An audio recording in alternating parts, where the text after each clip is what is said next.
মামা আমি আইছি, আমার লাল জামা কই দেখাও। তুমি যেখানে আসছো কেউ আবার দেখে নাই তো বা কাউরে কও নাই তো? না না মামা, আমি কাউরে কই নাই, এখন আমার লাল জামাটা দাও তো। শোনো, তোমার লাল জামা আছে না, আমি ওই যে ওই ঝোপের ওখানে রাখছি, তুমি চলো আমি তোমার দিতাছি। বাবু চাচা, হ্যাঁ হ্যাঁ আমি সত্যি কইতেছি, আমি নিজে আই নাই এদিকে, মামা আমারে জোর করে আনছে। চাচা আপনি কি করতেছেন? আমার কিন্তু ভয় লাগতেছে মামা। চাচা আশেপাশে লোকজন ফোনে থেকে উঠে দেবো চল।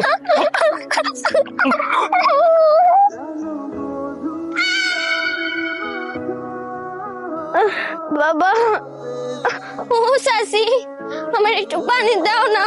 রে এত বড় সাহস আমারে হুকুম দে। কি রে তোর এই অবস্থা কেন? আয়ালো কি হয়েছে তোর? হ্যাঁ কি হয়েছে তোর এই অবস্থা কেন?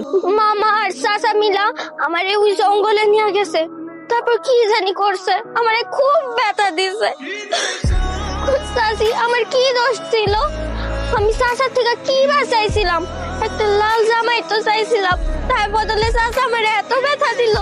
এর থেকে তো মরণও ভালো আছিল। চাচি অনেক ব্যথা লাগতেছে। হায় হায়, আমি এগুলো কি শুনতেছি? ওরা দুইজন মিলে এরকম একটা খারাপ কাজ করতে পারলো? জঘন্য কাজটা কেমনে করলো? আয়ালো কি রে, কথা কর, কথা তো তুই। তোরা দুইজন লাগে কি করছিস, কথা বল না কেন?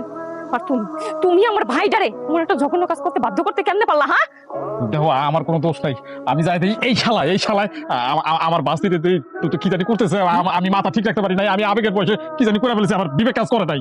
আবা না না দেখো আবার বিশ্বাস করে এটা ভুল কথা। ওই যে আমি ঠিক আছে, আমি জঙ্গলের ধারে আসতে বলছিলাম, কিন্তু দুলাভাই ভাগ চাইছে।